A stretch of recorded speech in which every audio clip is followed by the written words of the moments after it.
So I want to thank everyone for the last few days of sharing and reflection.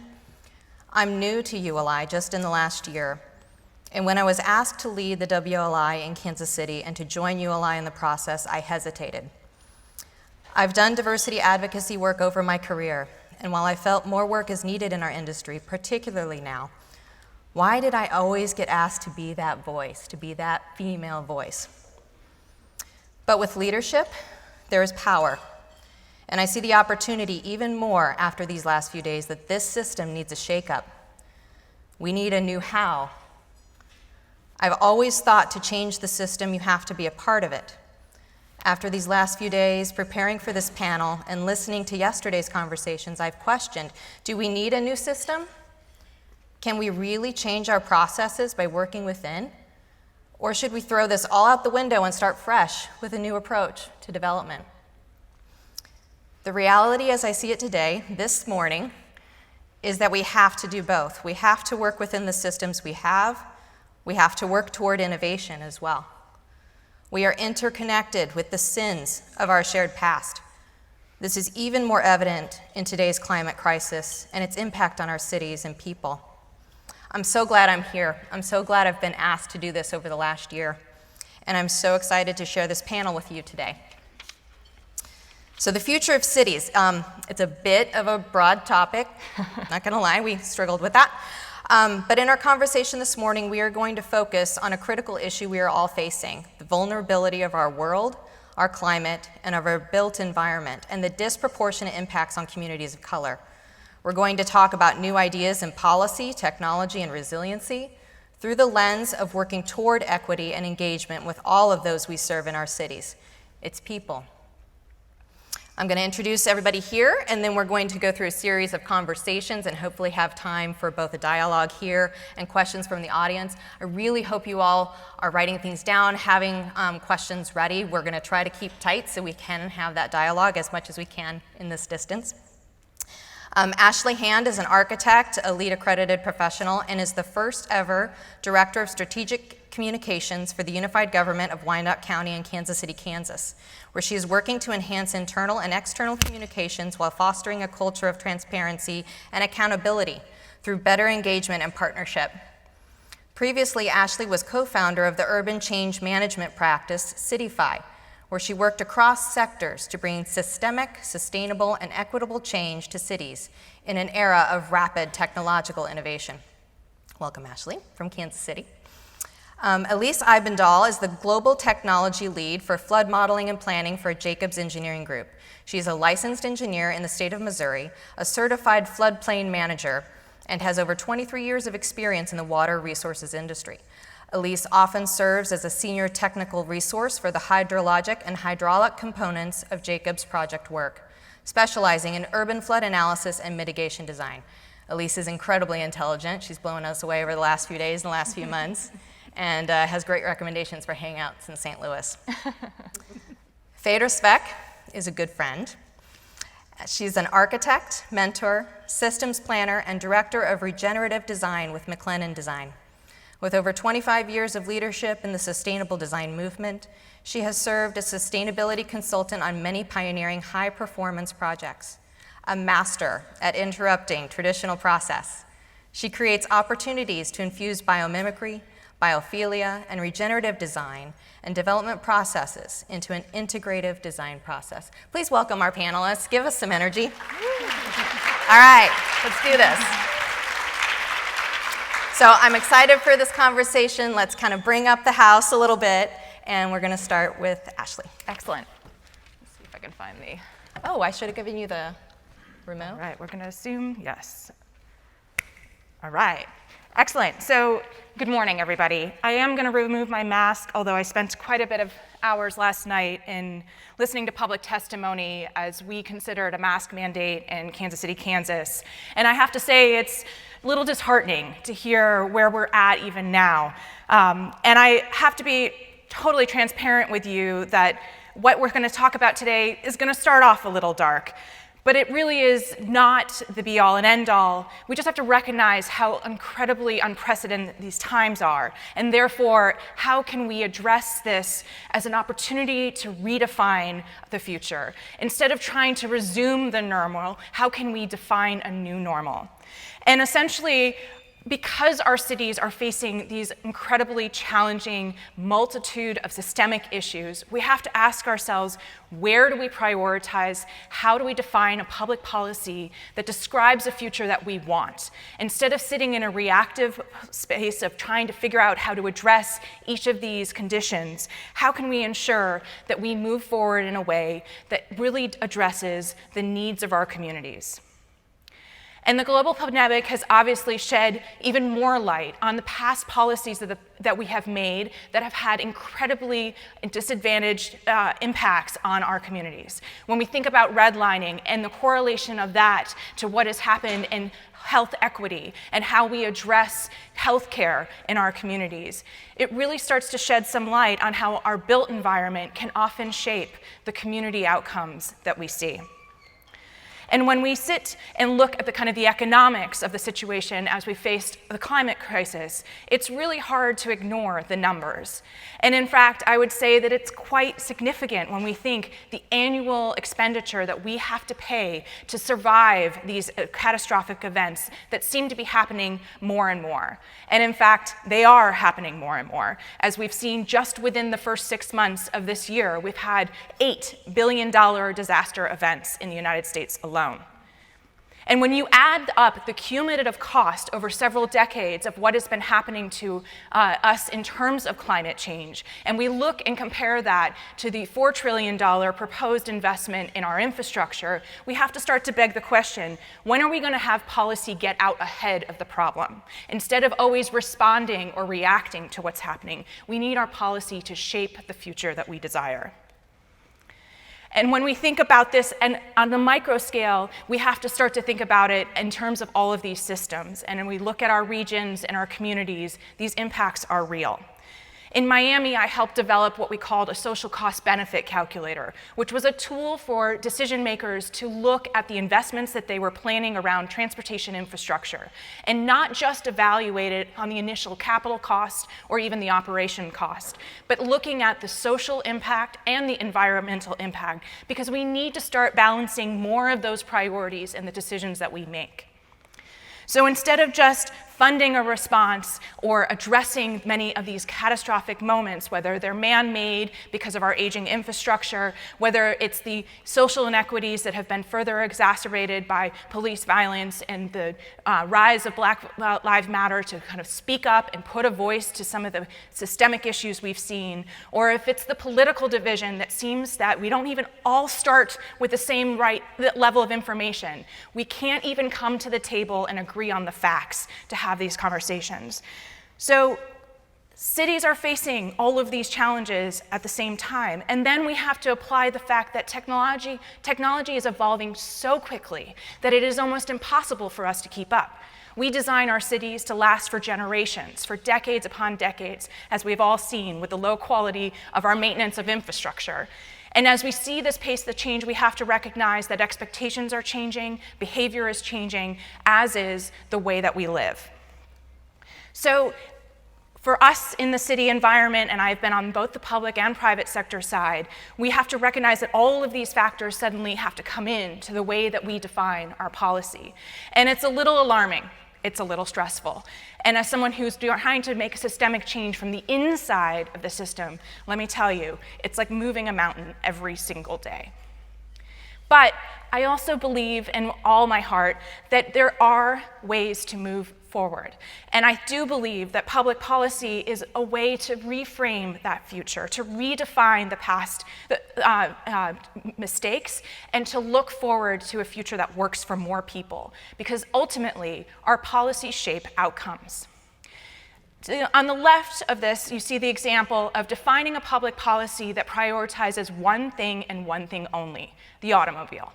And we know that that has had catastrophic impacts on our communities across the country, not just in the social divide that we've created, not just in the disparity of access to opportunity, but the environmental impacts as well.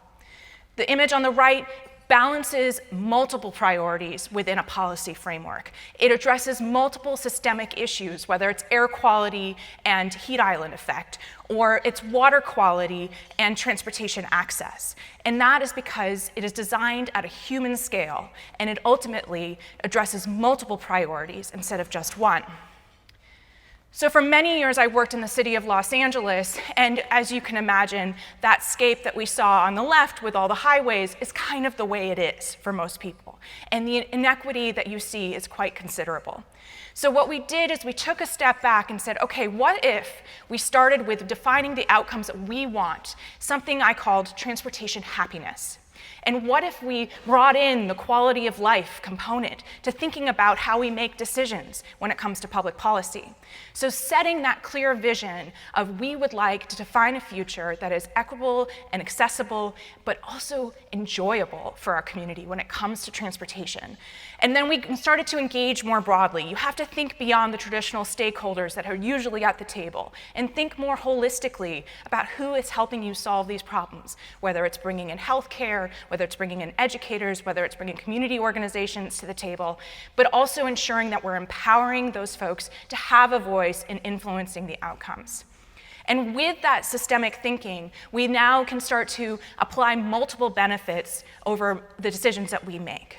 And so we defined these key principles for transportation happiness, but also outlined how we were going to measure them. And with the amount of data that we now have available, the one resource in cities that we have more of than ever before, we are able to leverage that data to drive decision making. And so we have to evolve. And I think what COVID has taught us is that we can do that quickly. We suddenly repurposed our streets as open markets and open restaurants to help us navigate the economic impact of the pandemic. And so when we think about what truly resilient public policy is, it applies that triple bottom line assessment. It understands the unintended consequences of the decisions that we make, and it leverages those existing strengths, something that was mentioned just earlier this morning, including our resources and partners. And finally, it moves from being reactive to proactive. And this woman is quite famous in Los Angeles. She rides her longboard through every single Ciclavia event that has been convened over the last several years and is a fixture. And I think if anything, it is evidence that we can build a future that works for everyone if we define the policy first. Thank you.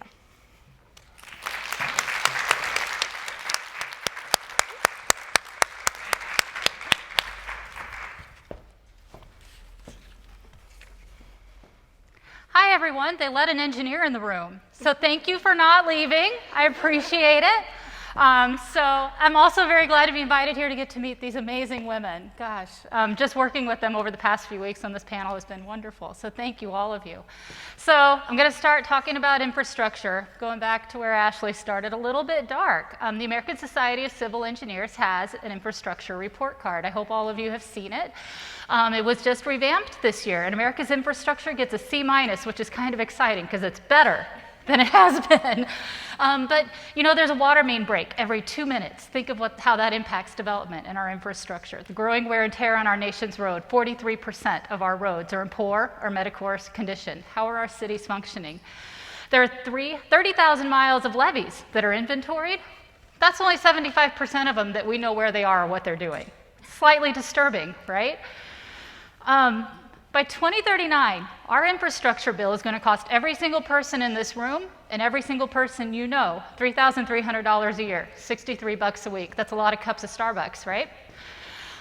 In the spring of 2019, I was personally involved quite a bit in the public assistance response to the flooding that we had here in the Midwest, $20 billion in damages. 80 levee systems were overtopped and breached. 700 miles of levees were damaged. I mean, think about that risk that we have. And then whenever you look at the report card for America's infrastructure, as a water resources engineer, I was so excited to see stormwater was on the card, and then I was dismayed to see that it's a D. And then I started circling all of the water categories. Everything's a D, except thank goodness drinking water. We're not gonna die from cholera or anything, but other than that, the news isn't really that great, is it? In terms of the Midwest, let's talk a little bit about climate metrics. Whenever you look at the NCDC, the National Climatic Data Center, there's a lot of really fantastic information out there. And they hone it down for the Midwest. We're going to have more extreme heat. We're going to see more heavy downpours, more flooding, particularly in the urban areas, more drought, and impacts to the Great Lakes.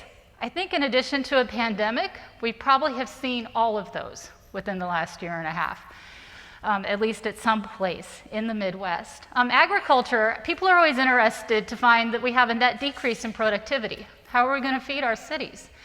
A lot of that you might think, gee, climate change increases, more carbon, plants love that, right? We're going to have more crops. But look at those first 4 bullets. Heat, downpours, flooding, drought. Those crops are getting damaged, so we're going to have a net decrease in productivity.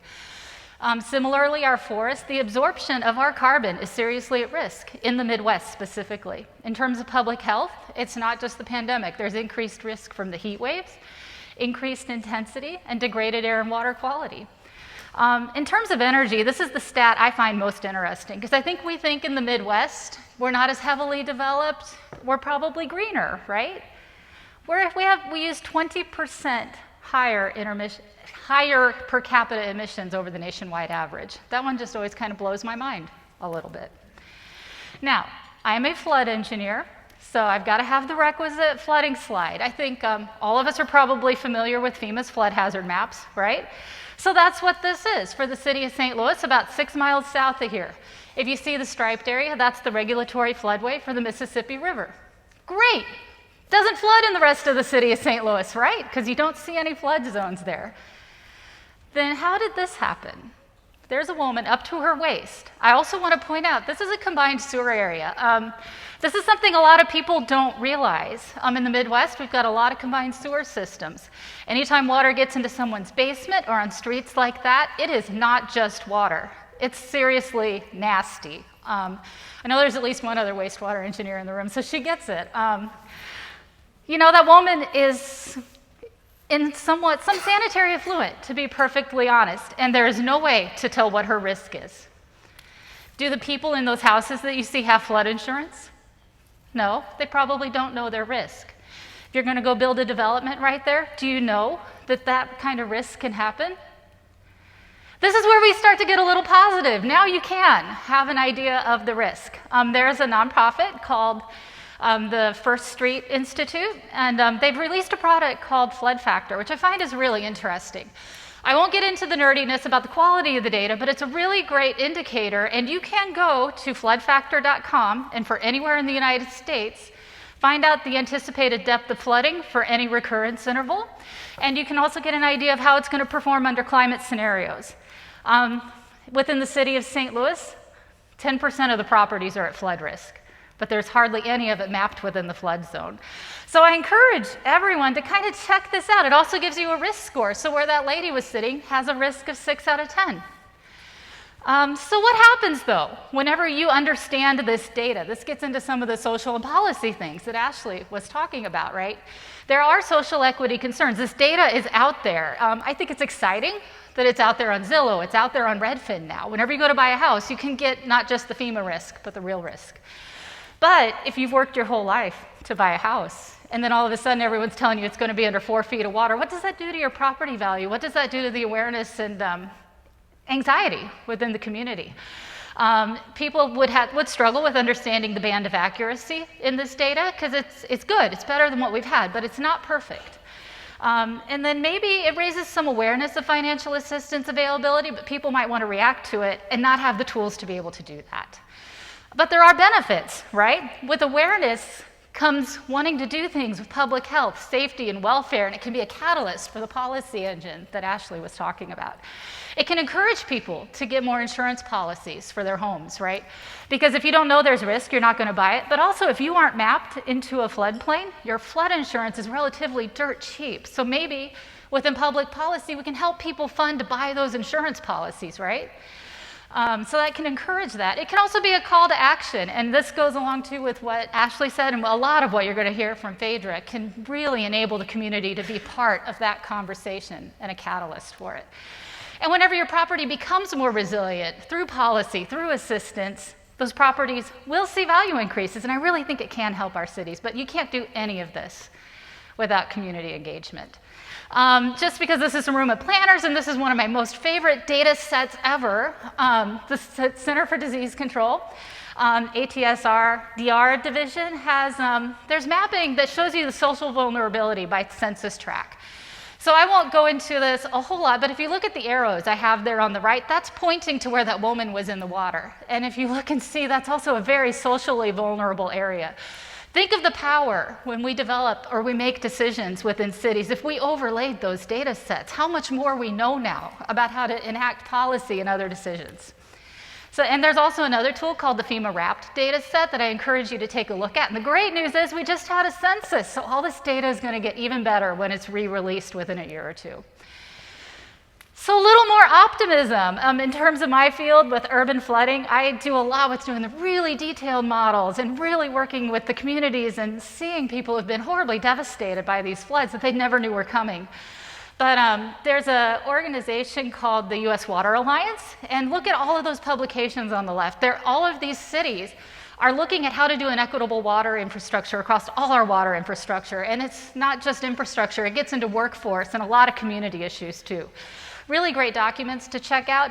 And all of these documents on the right didn't exist. There was almost nothing until 2 or 3 years ago, except for people like me hollering about how we needed them. But I was even a part of writing the one on the upper right, so I'm a little bit partial to that one. I wrote the social equity section of it. But there's so much good information in there. You can learn so much about the risk, but every single one of those has a really good write-up on the call to action. So if you're depressed, just go pop open the last page of these reports and you'll feel a little bit better about what we can do about it. But in the end, what's my goal as a water resources engineer? Our city that you see on the left, ecologically, in terms of water quality and public health, I want it to function with what you see on the right. And there's so many things involved in that. And Phaedra is really, really going to hammer home on how we can achieve that. But it's a lot about the one water system, too, that I've got on the bottom. If you're tearing up a road, what can we do to help the water infrastructure? What can we do to help public health? What can we do to make sure our water functions better in terms of drinking water, wastewater, stormwater, all of those things? Don't just think about the silo of the one problem that you're trying to solve. Think about how you can make all of the other things better. And I promise Phaedra's presentation is going to be so much more uplifting. So with that, I give you Phaedra.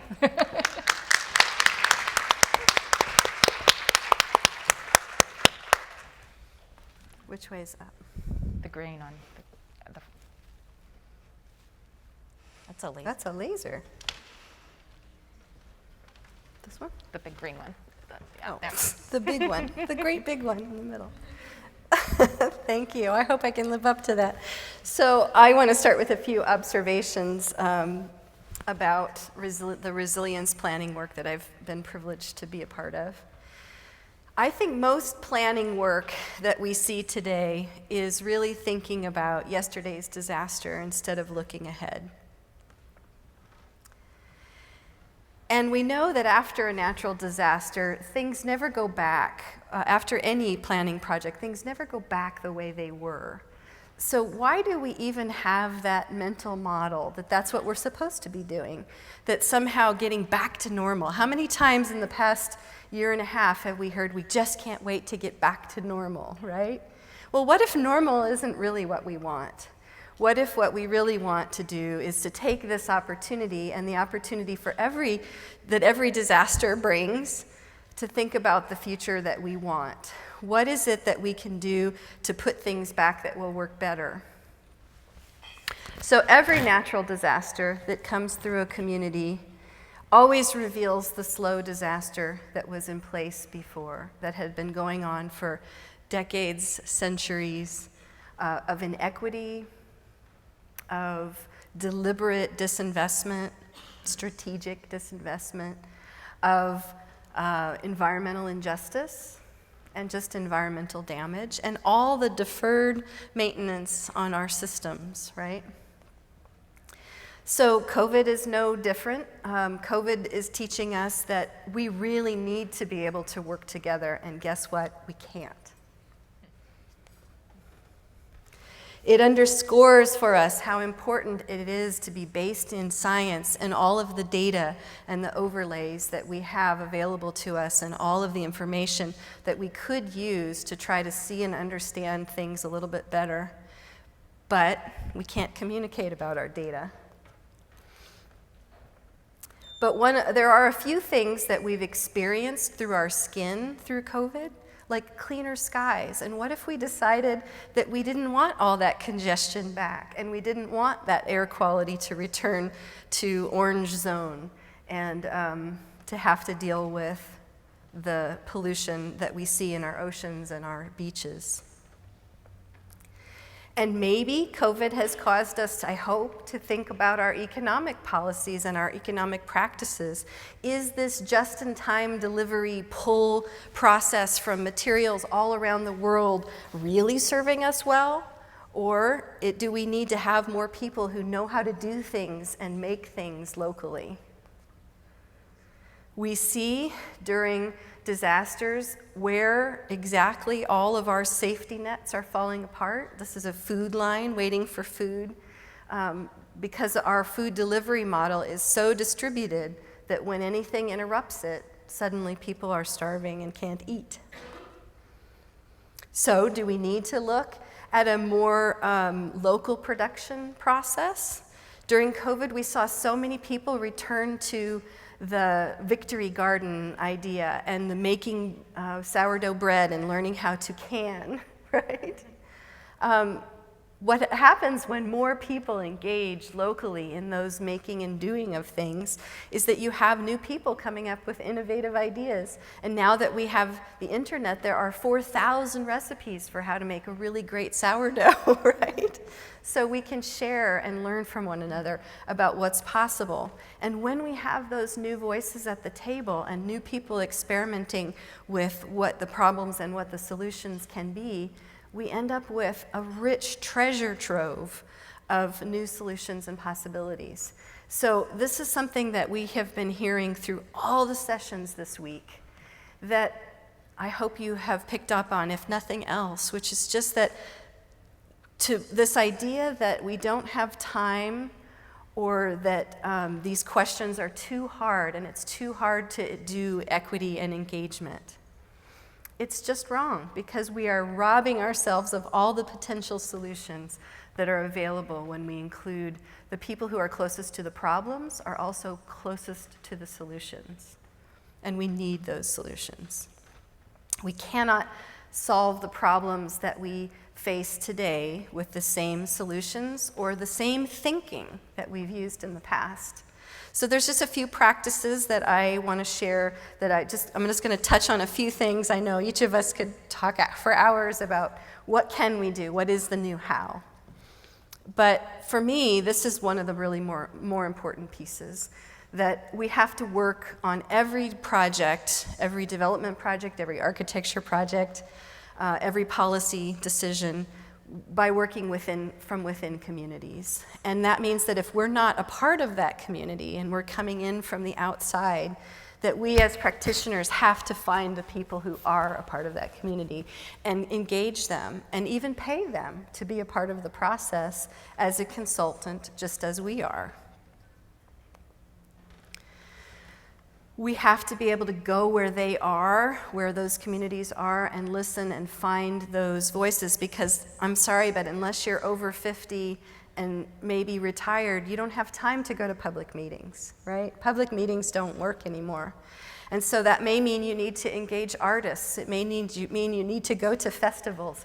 It may mean that you're talking to faith communities, that you're finding the new liaisons, that you're finding ways to get folks who are in the know and get their voices at the table. And there are thousands of ways to experiment with that, and there are many, many things that work. But the truth is you have to have a multi-pronged strategy, and you have to be in all of the languages that are spoken and in all of the possible venues where people have solutions. And we've also experimented a lot during COVID with new electronic engagement, and it's great because we've seen teachers and parents and people who are younger than 50 who are able to participate in meetings in new ways. But we have to remember there's still a digital divide, so this alone is not going to be enough, right? So I'll just touch on 4 things that I think are really essential for resilience planning. The first one is so obvious. Set goals. What? You mean set goals, right? Have a vision for your project. It's amazing how few practitioners really are good at helping a community to articulate their vision and their goals. It's not a skill that's necessarily taught in academia, and it's something that you either learn through doing or that you need to have other planners and other really good community engagement and advisors to help with. Setting goals and having a good story about why your project is important and how it is bringing about the future that you want and the future that these people in this place want is essential, because without that, you don't know what you're trying to measure. You don't know what success looks like. And it's this idea that we have to focus on the future we want. We've been talking about all of the real complex disasters that we're facing and that are blooming, that are potential.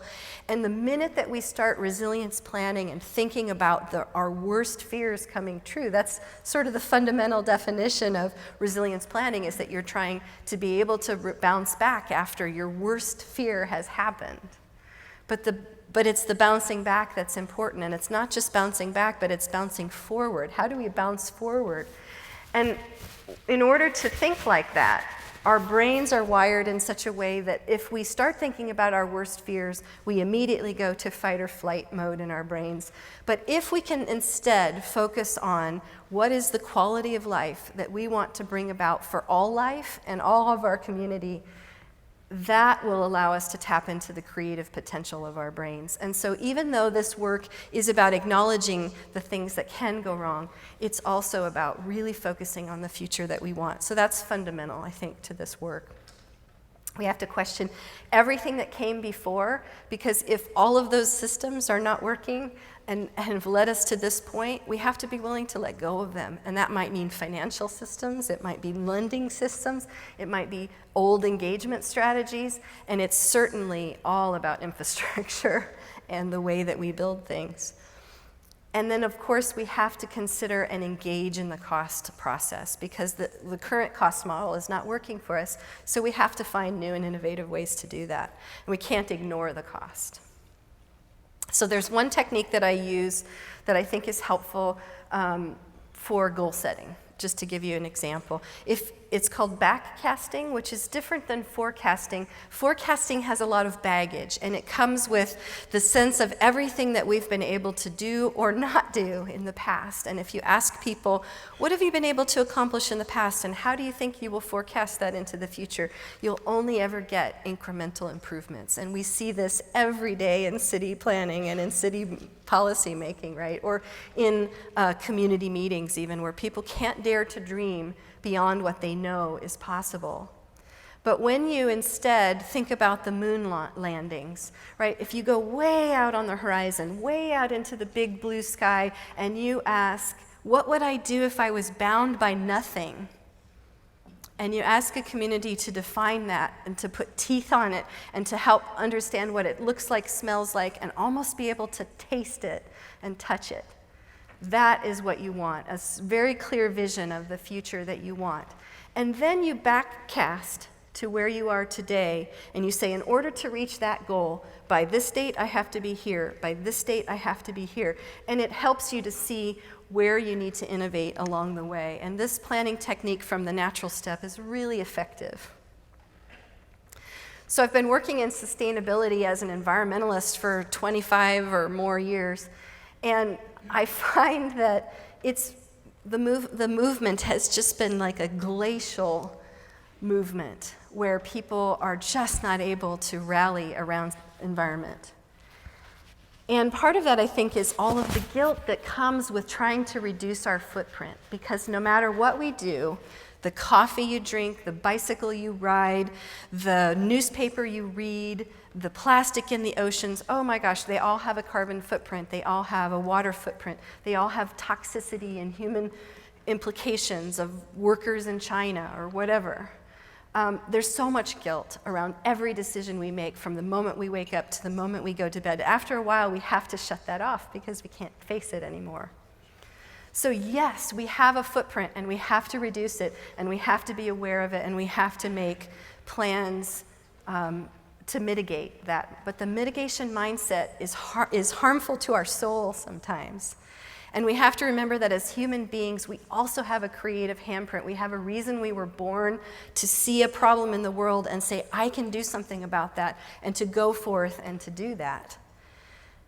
And so the work of regeneration, the work of resilience planning, is about simultaneously trying to reduce your footprint and to do all the things you have to do to make the problem smaller, while you're also remembering to lift up your creative handprint and understand that there is more good that can be done with this work that can help to offset the footprint that we have. And so we have been out of balance. And even the environmental movement is suffering because all we do is focus on reducing our footprint. No matter what, we can never get to zero, and that's not inspiring. But what can we do if we put our creative energy towards something?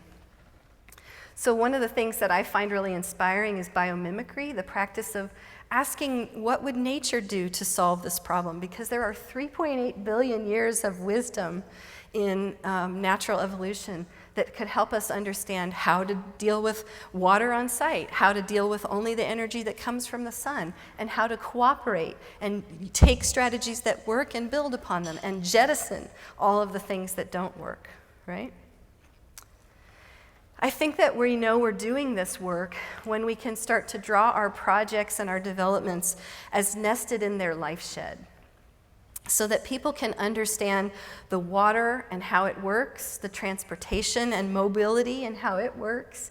How are we cleaning the air? How are we occupying the space with plants and animals, and what do they look like? And how is that habitat helping to be in service to life and in service to clean air and water? And just like the old Futuramas from the 1940s, if we can start to see this and show our communities this, and also help them to imagine this, then what's possible? Because if we think we can't take a picture and build it, just look at those old Futuramas and realize that we have built it to the 10th degree in every community across our country. So in these developments, the building and the architecture is a backdrop to the life that you're creating in that place.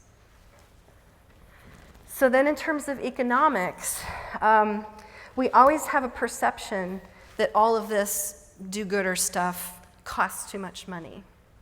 And we can't do it because it doesn't fit into our financial model. But in fact, every time we've studied that, and just as just an example of in green architecture, every time we've tried to draw a corollary between the cost of sustainability and the cost of construction, there is none. There is no correlation.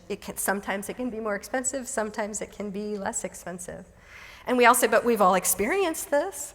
We still have this perception that this is real. And so when we see it, we believe it. And we say, oh, it's happening again. We have to stop now because it's starting to cost more money.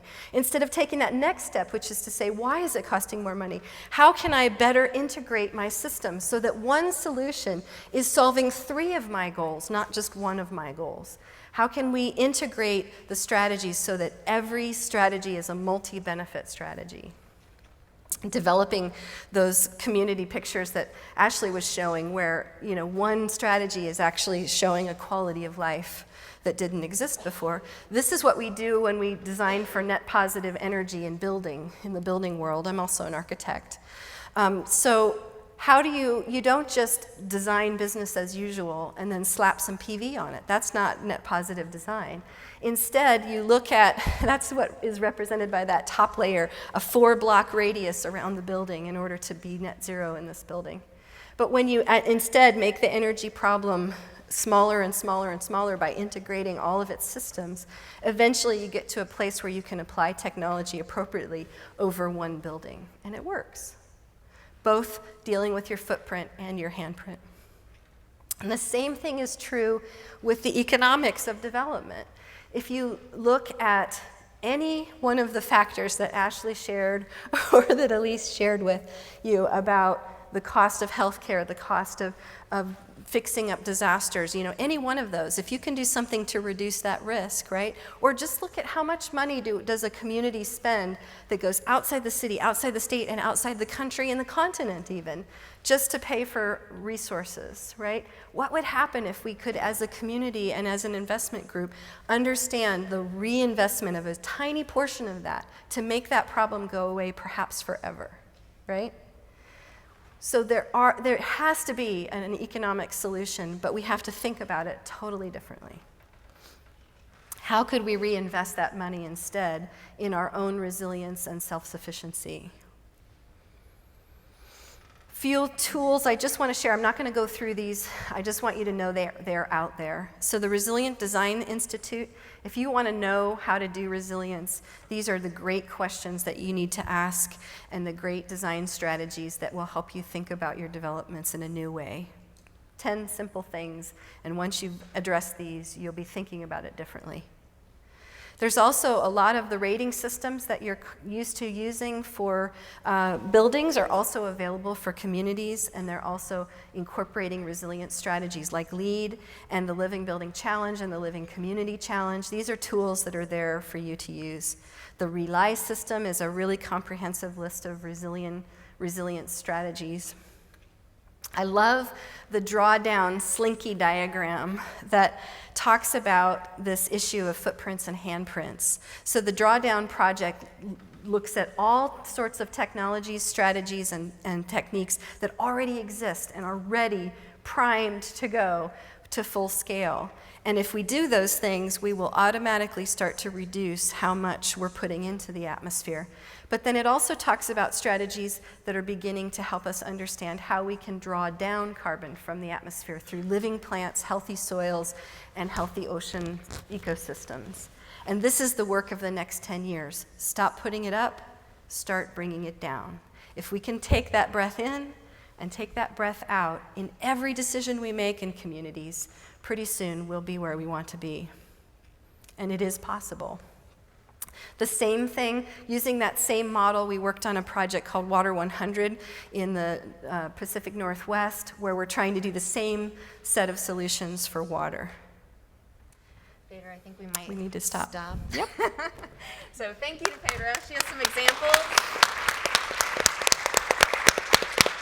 So I've known Phaedra for just about 20 years, I think now, and she has so much to share. And we have some examples we can go into if we want to talk through that, but I really appreciate everybody bringing their best work here, and I really appreciate all of your passion for today's conversation. So thank you. Let's talk back to the infrastructure conversation after kind of reflecting on everything we just heard. Elise, let's talk specifically. How is our infrastructure crisis and the urban social inequities we know, how are those things linked? They're completely linked, and I think that there's a call to action for the engineering community, right, to understand that link. For every action, there's an equal reaction, right? So let's say you put a road through a community. What does that do to the community? How can you improve it? Who did you displace? You know, what does it bring additional air pollution? Or have you done things to mitigate that? Have you done things that are restorative, similar to what Phaedra has said? So I think absolutely inextricably linked. And also whenever we do the principles, put it back better than you found it, even whenever you're developing. I mean, I think a lot of you have probably gotten a chance to enjoy Forest Park. A lot of that's my baby. I like to say 20 years of my life is sunk into the water resources in that park, and it just brings me so much joy to think about what it was and what we put it back to be. They used to round up the banks in that park. And now, you know, you see herons and birds, and you see children playing and going across the little step stools that we put in. And it's such an engineered system. So, I mean, that's a whole nother hour-long PowerPoint, but you'd never know. So it's all in thinking about how you do things. Okay. And Ashley, how do we balance this urgent need for new policy with kind of taking the time to be holistically integrating everyone in our communities in the process? Yeah, I mean, and I think we're seeing a lot right now with the American Recovery Plan that a lot of people are kind of addressing these kind of really critical immediate needs on how do we kind of survive the pandemic itself, and then how do we balance kind of what we do next. And I think what really becomes essential is to go back to the data that we've already collected. I think there are, we can't kind of undercut the importance of some of the planning processes that have preceded the pandemic. We have spent time listening to our communities and engaging, and there is incredible insight and power from that data that we can bring forward and understand. But I think we can also focus on kind of taking the incremental steps. You know, a lot of people see the need to do something huge, and that can be overwhelming.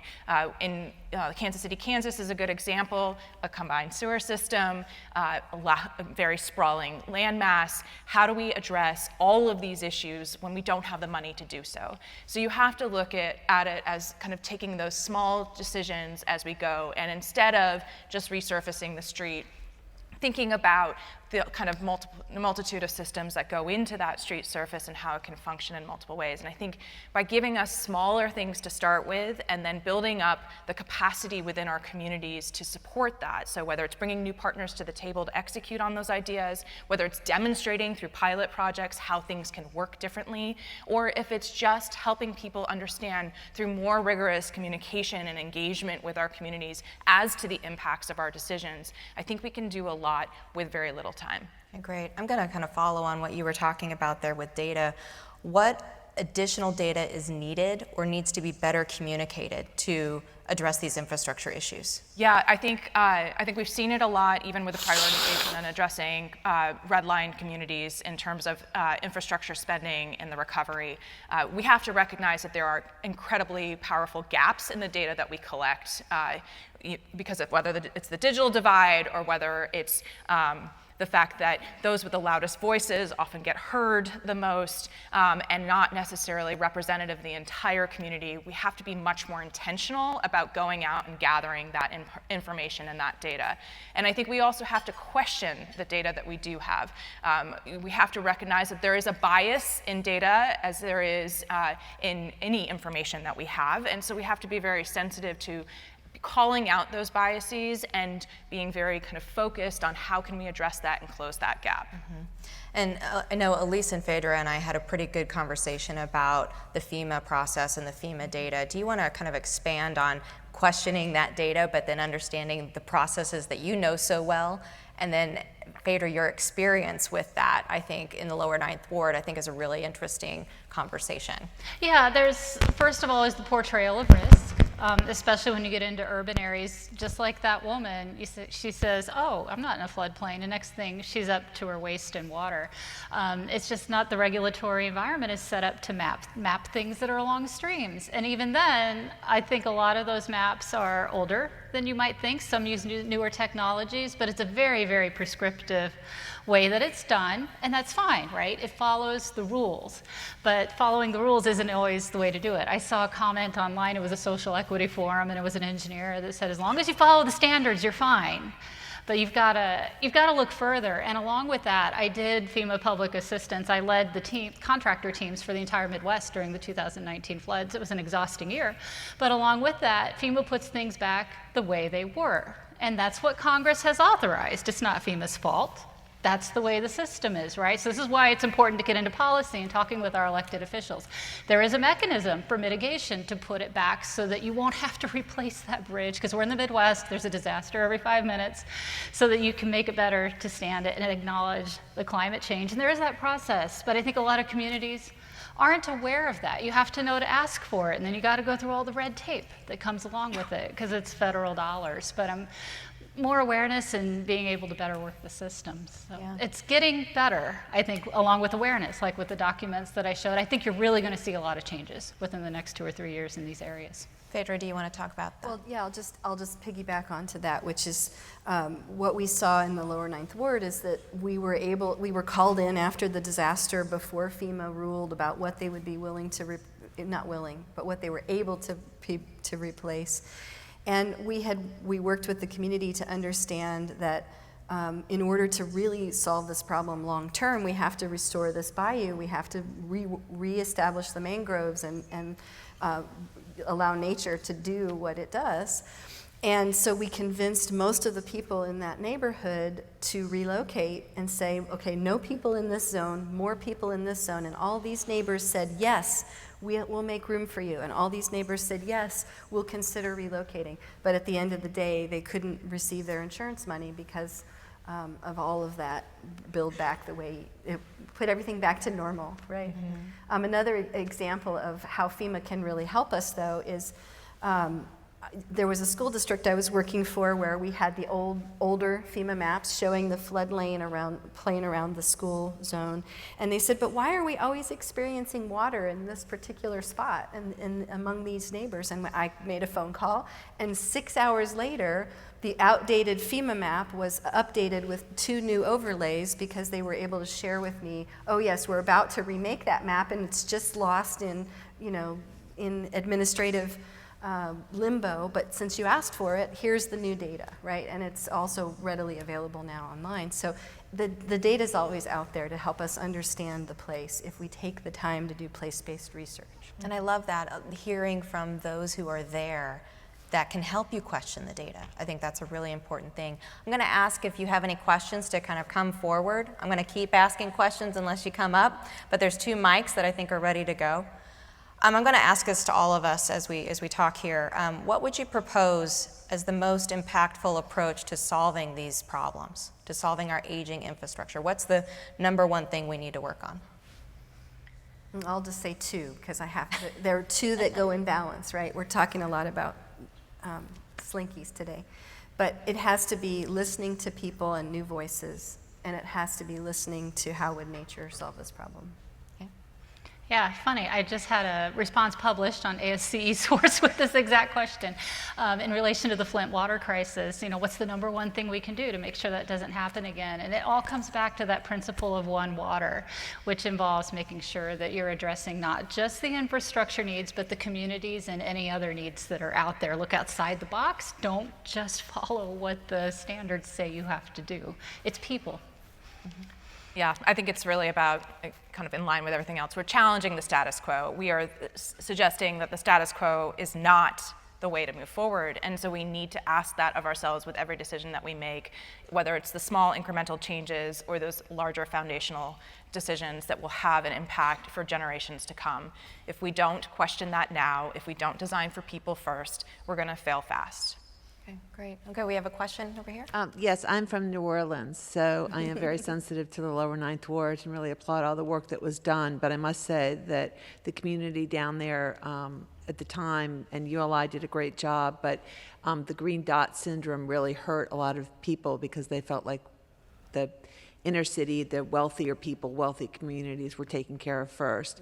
And I think what was hard to understand, because all of us were dealing with the crisis all together in New Orleans, was that it was, in order to take care of the community, you have to begin someplace. And so I think communication and being on the ground and letting the communities talk about what their needs are and how to get there is also important. But I also wanted to bring up FEMA itself and the way loans are structured. And a lot of times, if you're, like, I'm 7 feet above sea level. So right after Katrina, 2 weeks later, I got a note from my mortgage company saying it was not necessary for me to have flood insurance. Like, how could anyone in New Orleans not have flood insurance? And we did. But flood insurance rates have not gone up, I think, since the 50s. So the max that you can get is $250,000 on a house or $500,000 for a commercial building.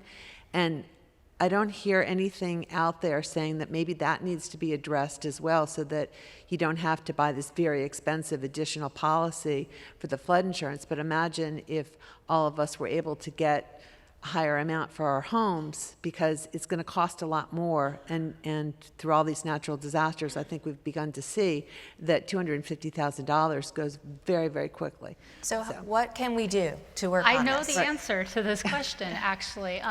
You will be seeing publications, hopefully around October. There's already technical documents out. FEMA will be switching over to risk rating 2.0.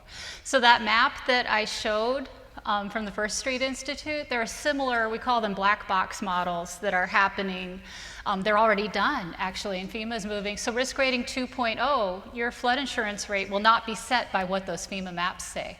Areas like what I showed where there is no map, but there is a floodplain, actually there will be insurance rates for those properties specific to what is based on historical data and other types of modeling. So that's exciting. We'll see if it actually happens, though, because again, FEMA is only authorized to do what Congress tells them they can do. So again, it goes back to what Ashley said with policy and advocating for this type of change.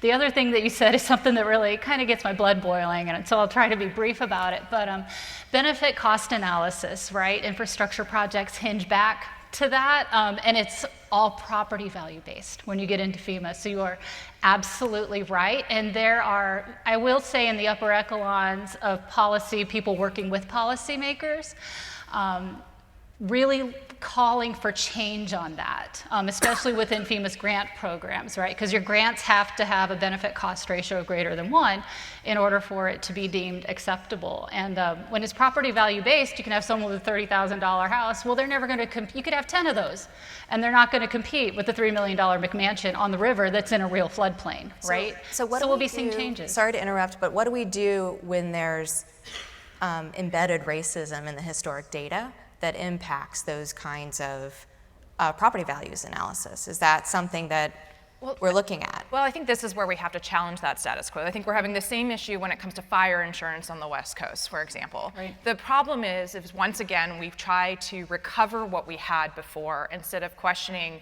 why we're developing, where we're developing, why these decisions have been made in the past, and then working with the community to define a better path forward. And I think we rush to stabilize. We nest. We want things back to normal. And I think what we need to do is challenge the models of insurance, the models of financing, the models of taxation. We have to think about those things differently. We see the same thing in the transportation realm. The gas tax has failed. It no longer meets the needs and the demands of our infrastructure. So we need to start to think differently about how we fund and structure these things. And it is a fundamental rethinking, which takes a lot longer, but absolutely has to be pulled into question, particularly at this moment in time. Yeah, and I love that you're so excited about these new systems coming up, and I hate to interrupt that passion. Yeah, no, but just to know that there is a lot of awareness, especially on the federal level on social equity. We're trying in the system, but we also need to keep working on the system. We do. And I want to just point out a fundamental flaw in even that thinking, which is based on historical flooding data, and not based on future climate projections, which, Ashley even shared some of the data sources, but there's so many projections. Every community now has a projection of what their rainfall looks like. And for this place that we're sitting in right now, we will go from 39 inches of rain to 42 inches of rain, and it will all come in the spring and in the fall. And you're at the confluence of major rivers. Yeah. So it is not about designing for historical situations. And maybe that's how you figure out your insurance rates, but you have to design differently in that place. You have to occupy that place differently. And you have to consider how would nature solve this problem. And I'm gonna come back to that future casting. I'm gonna ask this next question. Yeah. Hi, I'm Maxine Clark from St. Louis. Yes. And I think what you all have put up there is amazing. I mean, I knew nothing about this, and now I know a little bit, so I'm dangerous. But I think that what we all do in community development and neighborhood development, we're all, amateurs. most of us aren't engineers. Maybe we're lucky enough to have an engineer on one of our committees. But is there a way that ULI or someone can put all this information, all those websites, all those tools that exist, so that we can share them in the neighborhoods, and that we could, I know people want to be more informed, and maybe we could even through ULI here in St. Louis and in other cities come to those neighborhood meetings and make people more aware, the people at the grassroots level that, are, maybe they're not too worried about composting right now or recycling, but they should be, and because we've never really explained it properly. And they can have an impact. One person can make a difference. And I think that's sometimes how we feel, is like, no matter what we do, the government's going to tell us no, or there's so many committee meetings to go to. But now that there's so much data, we don't all know how to use it, but it looked pretty simple on the few slides that you all showed, and they could make a difference in our local communities. So I think that's a benefit ULI could bring to us all, is this data in a library, the library of ULI data. Maybe that's what we'll call it. But we can go, and it can be organized by flood, resilience categories that you all had up on the screen. This has been fantastic. And I can't tell you how much I appreciate. Coming from you especially, thank you. No, I don't know anything about this, but you've made me so much more aware. I want to go out and save the earth. And I know that what we've done in these neighborhoods, because this building that we're working on, they cut and pasted, and there were morgues in this hospital, and nobody necessarily did the right thing to close up the morgue, and all these things affect the environment. And when you go back to fix it, it costs you millions, not just a few thousand. And so that's the kind of thing we need to be aware of, so that all of us as neighbors know the right questions to ask when we see a development. It's not that we don't want the development. That's what they hear sometimes. It's not that we don't want that. We want to understand, what is it going to do to us? What is it? Is it really a win-win? Is it just an economic win, or is it an environmental win? Are we going to suffer this 20 years from now? And I think you're telling us, if we don't, it's 10 years away, or maybe even less, before we feel the battle pains of this. So if we can have access to the information, and we can bring it to the neighborhoods in which we work in and live in, I think we could make a huge difference for ourselves. Thank you for and that. push the policy. Yeah, and I will just say thank you so much, because this is why we convene. And this has been an emotionally stressful week for many of us on the panel, and we are so glad we're here in person, but thank you for that, because this is why we convene. This is why we are part of this organization. Being newer to the organization, I'm sure there are ways that ULI is gathering and disseminating data, and I know that AIA is working on this big data idea, but can you talk maybe a little bit more about that, about how we gather, aggregate, and share and communicate that? Yeah, I think what we're seeing, and I teach at Tulane University on technology and civic leadership, and I think what we're seeing is the kind of power of data storytelling. So it's not just the data. So the data is all there. It's always been there. But how do you create a compelling narrative from that? And so what we're seeing is the emergence of people within government who are now able to take tools and visualize data more effectively. We've seen the open data movement that make it more accessible and more transparent, that you can pull that data directly into your own models that is out there. There are companies that have built themselves on these open data platforms. And we also see kind of this interplay and exchanges of information in real time, whether it's in the mobility space with new data specifications that allow the private mobility providers like Uber and Lyft to share their data with cities in real time, so we can manage mobility on a system level. So we're seeing these kind of things happen. We have to invest in our human capacity to understand and have the skills in the workplace to do that work, and we also have to have the policy to back the openness of that data to make it ready more earlier in the process to help drive decision making. And I love that idea of storytelling. That's something we've talked a lot about this week, and that we all have a role in that. You want to ask the next question?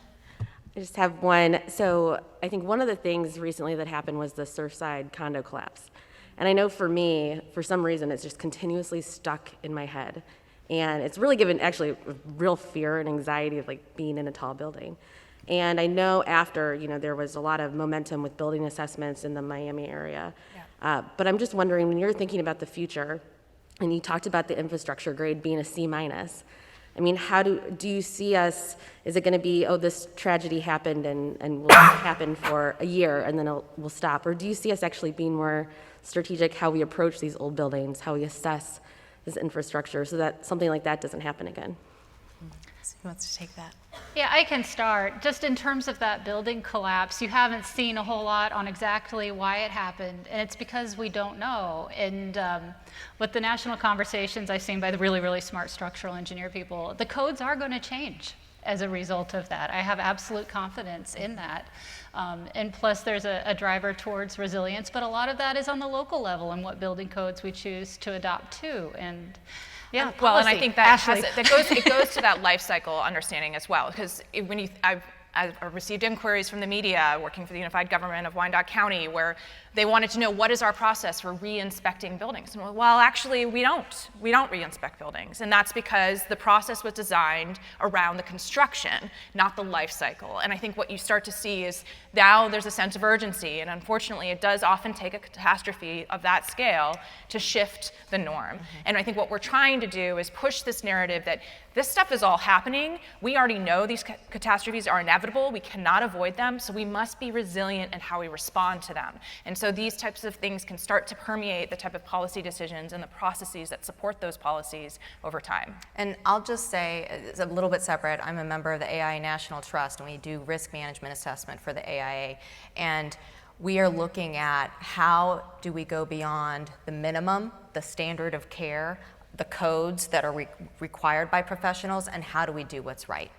And how do we call it when we see it?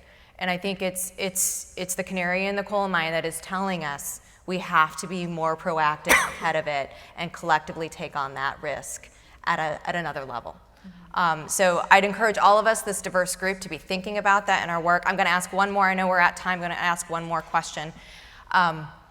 You know, I'm an optimist. I've been tried to be very optimistic, and I would ask you all, what are you optimistic about?